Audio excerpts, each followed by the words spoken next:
खाना खाने के बाद जब भी कभी लगे कि मीठा कुछ खाना चाहिए और गर्मी का मौसम हो, आम का सीज़न हो, तो बस खीर बना लीजिए आम का, एकदम टेस्टी, एकदम मीठा। चलिए बनाते हैं। नमस्ते, शीला के रसोई ब्लॉग में आपका स्वागत है। एकदम गाढ़ी और क्रीमी आम की खीर चलिए हम लोग मिलकर बनाते हैं। करना कुछ नहीं है, एकदम आसान है। सबसे पहले करना क्या है, 100 ग्राम चावल, बासमती चावल पानी में फूलने के लिए रख दिए। इधर क्या किए, एक मुट्ठी बासमती चावल और 25 से 30 काजू का पीस पानी में फूलने के लिए रख दिए। अब चलिए हम गैस की तरफ चलते हैं। गैस पर क्रीम वाली, फुल क्रीम वाली दूध, 1 लीटर दूध पहले से ही गर्म करके छोड़ दिए थे। तो बस उसी में खीर बनाते हैं। गैस जला दिया और दूध पहले से उबला हुआ है, उसमें जो चावल भीगने के लिए 100 ग्राम बासमती रख दिए थे उसी को इसमें ऐड कर देते हैं और इसको चलाते रहना है। गैस को लो फ्लेम रखना है और चलाते रहना है। 30-40 धागा केसर है तो ठीक है, नहीं तो स्किप करिएगा। केसर के धागा डाल देने से क्या होता है, खीर का कलर भी अच्छा लगता है देखने में, इसका फ्लेवर बहुत अच्छा लगता है खीर में। तो बस चलाते रहिए। तो आप देख रहे हैं खीर का कलर कैसे कैसे वाइट था, अब थोड़ा थोड़ा पीला कलर हो गया है। अब क्या करते हैं, खीर लगभग 80% खीर बन गया है, मतलब चावल पक गया है।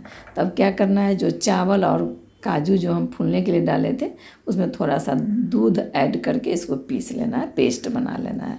पेस्ट बनाने के बाद हम इसको जो खीर बना रहे हैं उसी में चलाते रहना है, इसको डालते रहना है। इसी से क्रीमी खीर बनेगा एकदम, मतलब क्या बताएं, हम पहला बार बना रहे हैं, कभी नहीं बनाए थे आम वाली खीर और इस तरह के खीर।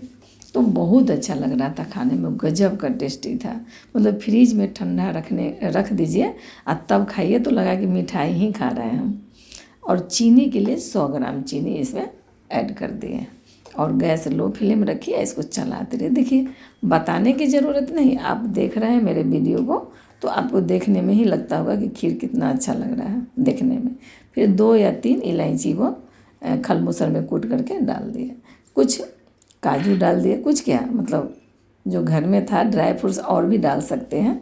तो थोड़ा थोड़ा करके किशमिश और काजू था मेरे पास तो उसमें ऐड कर दिया। उसके बाद अब क्या करते हैं, खीर तो पक गई है, पूरी अच्छी तरह से पक गई। अब आम के तरफ चलते हैं। तो मिक्सी के जार में छिलका हटा कर 2 आम, एकदम रेड वाली आम जो होती है ना, हमारे यहाँ तो मालदा कहता है, हमारे बिहार में वो आम क्वालिटी लिए हैं, आप लोग इधर क्या कहते हैं। तो पेस्ट बनाने के बाद ऐसा हो गया, तब इसको खीर में मिला देते हैं। गैस एकदम लो फ्लेम रखिएगा और चलाते रहिए। मैंने आप जब देख रहे हैं तो लगता होगा मुंह से पानी, मतलब हमको खुद बना रहे हैं तो लग रहा था जब जल्दी बनाकर ठंडा करके खा लें। इस तरह से खीर का क्वालिटी थी, अच्छी लग रही थी देखने में और खाने में भी तो टेस्टी है। अच्छी तरह से मिलाने के बाद अच्छी तरह, मतलब 2 मिनट कम से कम इसको पकने देंगे गैस पर। जो आम का फ्लेवर, दूध, काजू सब अच्छी तरह से एक दूसरे में मिक्स होकर के एकदम टेस्ट अच्छी वाली लाए। तो इस तरह से खीर मेरा तैयार हो गया। अब इसको क्या करते हैं, नीचे रख लेते हैं गैस पर से। अब इसमें ड्राई फ्रूट्स हैं, वो आपके पास जो भी ड्राई फ्रूट्स हैं उससे इसको सजा दीजिए।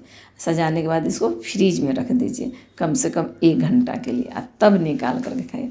तो आज तो मेरे यहाँ बहुत चीज़ बना था खाने के लिए, तो उसके साथ खीर भी बनाए थे तो आप लोगों को दिखा दिए। तो चलते हैं थाली लगाने के लिए। तो बस थाली में सबसे पहले खीर, क्योंकि मीठा है, खीर डाल दिए, थोड़ा सा गुलाब का पोखरी डाल दिए। आज केला का कोफ्ता बनाए थे तो बस केला का कोफ्ता थाली में डालें। फिर कम तेल मसाला वाला नेनुआ हम लोग कहते हैं, कहीं कहीं झींगा भी कहता है, तो वो सब्ज़ी और भिंडी को मसाला भर के जो बनाते हैं ना, वो वाली और पूरी एकदम हेल्दी।